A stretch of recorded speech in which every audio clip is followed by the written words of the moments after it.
Então, olá, gente. Vamos hoje para a nossa aula de revisão, né? A nossa aula hoje vai ser assíncrona, né? Gravei esse vídeo para que os pontos mais importantes debatidos aí nas nossas aulas fiquem aí na lembrança de vocês. O nosso assunto são os movimentos sociais e a ação coletiva, onde nós vamos destacar, né, a importância, né, da formação desses movimentos, né, dessas ações para a sociedade como um todo e com destaque para a nossa sociedade aqui no Brasil. Bem, então nós vamos observar, né, e fizemos isso ao longo dos nossos estudos, que a partir, né, da década de 1960 do século XX, uma série de movimentos sociais eles vão começar a surgir no cenário brasileiro e vão dar uma tônica diferenciada, né, às ações coletivas que são desenvolvidas no nosso país.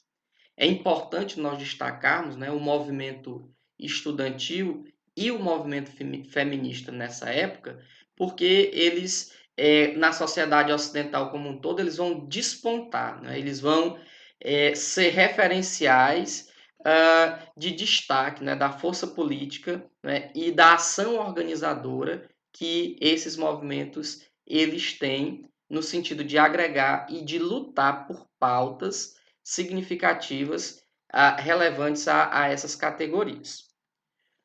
Um segundo ponto, né, dando continuidade aí, nas décadas seguintes, né, nos anos 70 e nos anos 80, nós vamos observar que tanto na Europa como nos Estados Unidos, esses movimentos sociais, eles também vão ser utilizados pelos trabalhadores, né, para reivindicar melhores condições.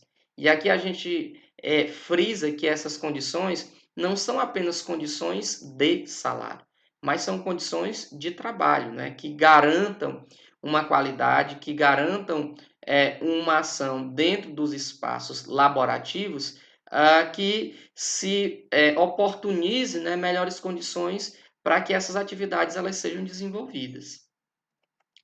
É interessante também nós observarmos, e aqui nós vamos voltar para a realidade brasileira, os movimentos sociais eles vão ganhar força e destaque, principalmente, né, após ou durante o período da ditadura militar, uma vez que a sociedade ela tenta, né, e reestabelecer uma situação democrática, tendo em vista que o regime militar ditatorial ele usurpou a nossa sociedade de alguns direitos fundamentais, né?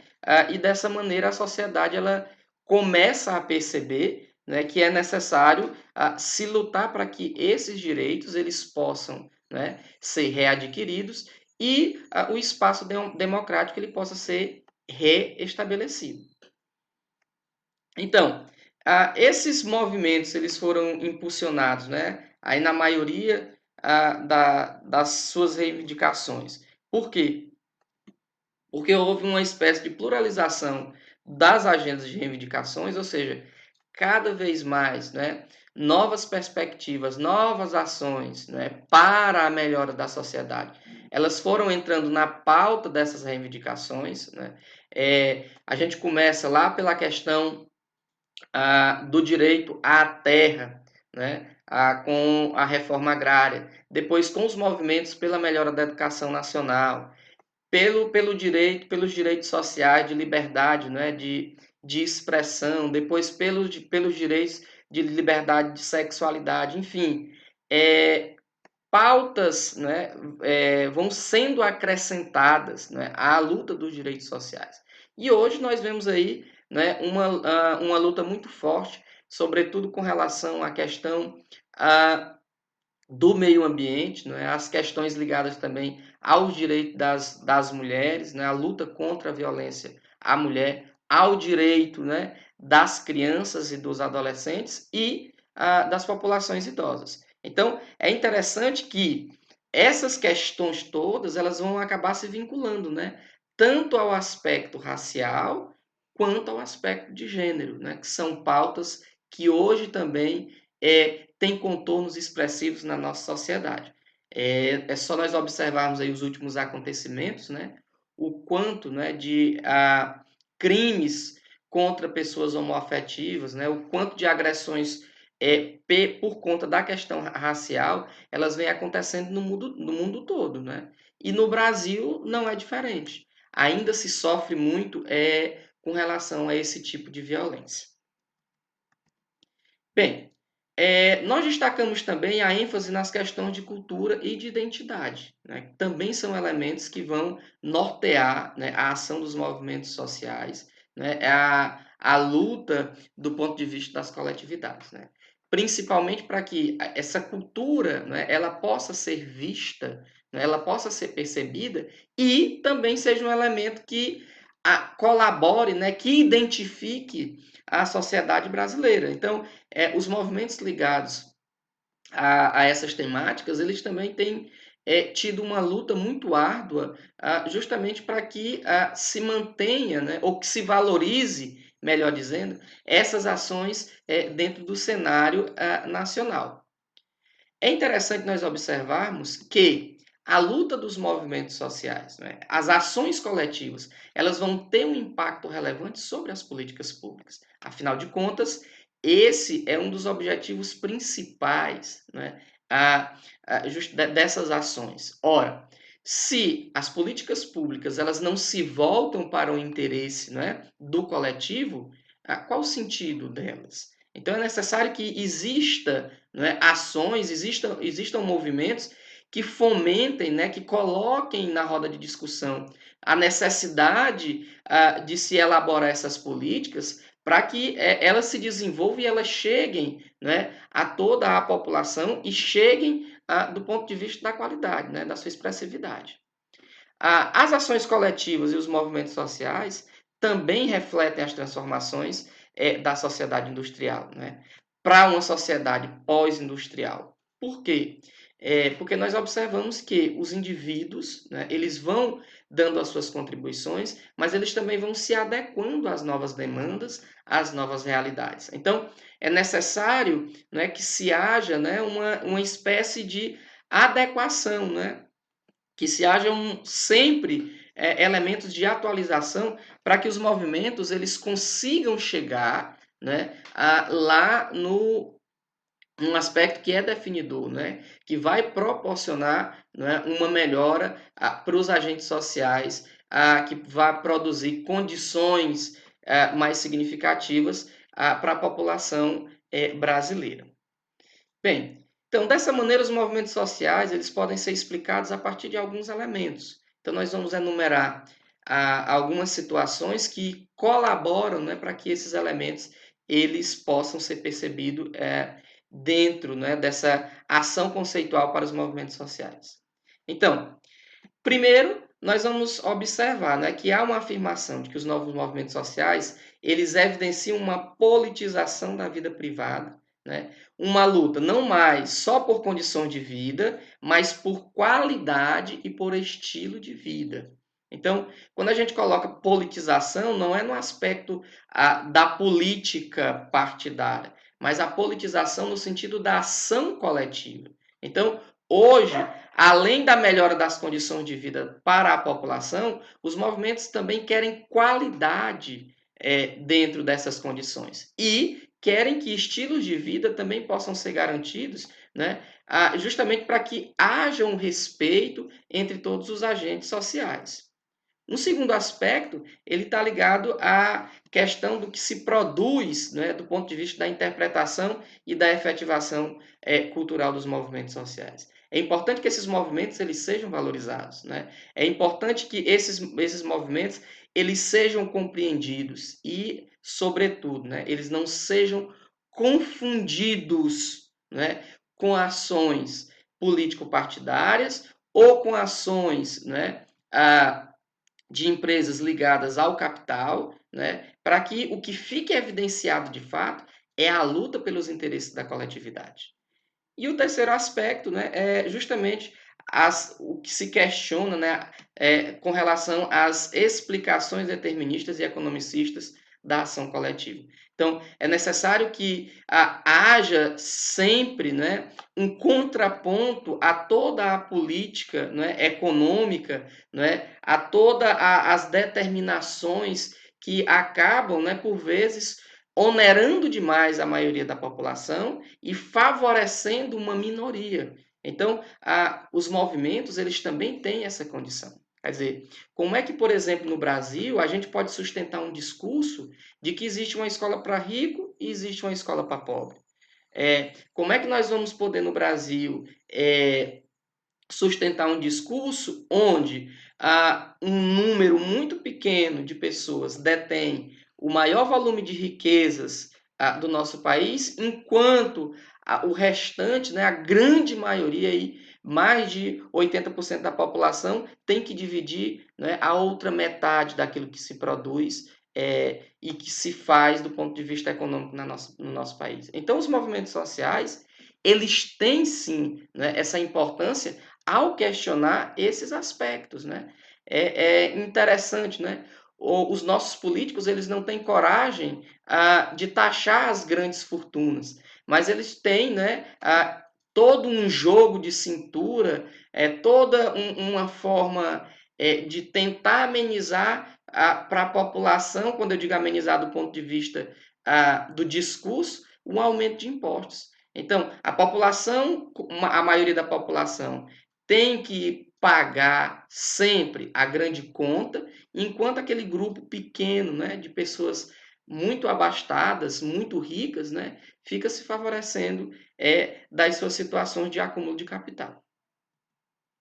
Bem, algo importante também a se destacar é que nas últimas décadas há uma variedade nos movimentos sociais. Como a gente falou em momentos anteriores, essa diversificação das pautas de luta fez com que, né, os movimentos sociais eles ganhassem novos contornos e que as ideias desses contornos elas se atualizassem. Então a gente pode destacar, né, o movimento feminista, que é um movimento pluriclassista, né, e que se fundamenta nas lutas pela igualdade de gênero. O feminismo não é tornar a mulher, né, um homem diferenciado, mas é valorizar e tornar a mulher, né, em situações de equidade com relação aos homens, né? Um outro elemento são o movimento dos trabalhadores sem terra, né? Que é um movimento que luta pela reforma agrária no campo, resultando no fim do monopólio das terras. E aqui é importante nós frisarmos: o Brasil ainda precisa de uma reforma agrária ampla, o Brasil precisa de uma reforma agrária organizada e que garanta não apenas o assentamento das pessoas que não têm terra, mas que garantam condições para que essas pessoas permaneçam nas terras onde elas foram assentadas. Depois, né, o movimento ambientalista, que vem ganhando expressividade, né, sobretudo aí no final dos anos 80, chegando aqui às primeiras décadas do século 21, cujos princípios eles podem ser aplicados, né, à defesa dos povos das florestas, aos povos indígenas, né, à preservação dos recursos naturais, enfim. O ambiente, né, a luta pelo meio ambiente perpassa, né, muitos elementos, né, agrega muitas situações que devem ser levadas em consideração, né, dentro dessa organização do todo, né, do coletivo. Afinal de contas, sem os recursos naturais, nós não temos como ter produção e, acima de tudo, sem os recursos naturais, nós não temos como ter vida. E chegamos, né, aos movimentos sociais no Brasil. O que é que a gente pode observar dos movimentos sociais no Brasil? Primeiramente, eles vão ganhar força e destaque, né, após a ditadura militar. Por quê? Porque a sociedade tenta reconduzir, né, o Brasil na direção da democracia, né, tenta reconstruir, né, as instituições democráticas e dar uma solidez, né, a essas instituições. Afinal de contas, elas representam ou devem representar os interesses coletivos.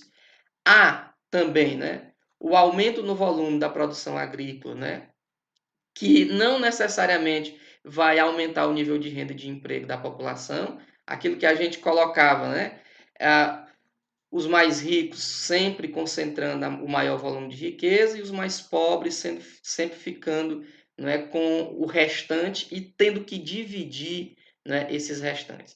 Nós vamos ter também um aumento das áreas urbanas, sem, no entanto, essas áreas urbanas estarem preparadas, estarem adequadas para receber essa demanda. E aí nós vamos observar, né, a formação de periferias, né, de áreas em que a população não é bem assistida, ou às vezes não é assistida de maneira nenhuma, em elementos básicos, como saneamento, como eletrificação, como educação, como saúde, enfim, problemas crônicos da sociedade brasileira, e que os movimentos sociais tentam, né, encampar essa bandeira de reivindicações. E o desenvolvimento, né, capitalista da agricultura, que sempre se baseou na produção intensiva e que optou por um uso, né, de adubos, né, de insumos como inseticidas e como a maquinização em substituição, né, ao trabalho assalariado. Ou seja, cada vez mais a produção agrícola no Brasil ela se moderniza e cada vez menos postos de trabalho são abertos, né, para esses fins. Né? Afinal de contas, é muito mais barato você manter uma máquina que faz o trabalho de 100 homens do que você contratar e manter esses 100 trabalhadores com direitos trabalhistas, né? Uma outra questão que está muito aí à tona no Brasil, sobretudo de 2017 para cá com a reforma trabalhista, né? Como é que essas novas relações de emprego e depois agora com a reforma da Previdência, elas se organizam, né? Sempre tentando favorecer, né, aos grandes grupos, aos interesses dos empresários brasileiros e desfavorecendo, né, a nossa população. E, né, nós não podemos negar e deixar de esquecer que os movimentos sociais lutam sempre pela democracia. Né? Isso se deu, né, em 1945, depois se deu em 1964, mesmo ali no início da ditadura com as ligas camponesas, hoje com o Movimento dos Trabalhadores Sem Terra, com a União Nacional dos Estudantes, né, que são movimentos significativos, são movimentos importantes, né? Outros movimentos ligados, né, às questões educacionais, às questões ambientais, às questões dos direitos das mulheres e da comunidade LGBTQI, né, mais, enfim. Os movimentos sociais, eles têm, né, eles graças, né, à ação coletiva, eles têm influenciado muito a ação no nosso país. Então, gente, essa foi nossa aula, esperamos ter contribuído. Façam uso dela aí na nossa revisão, né? E uma boa prova para todos.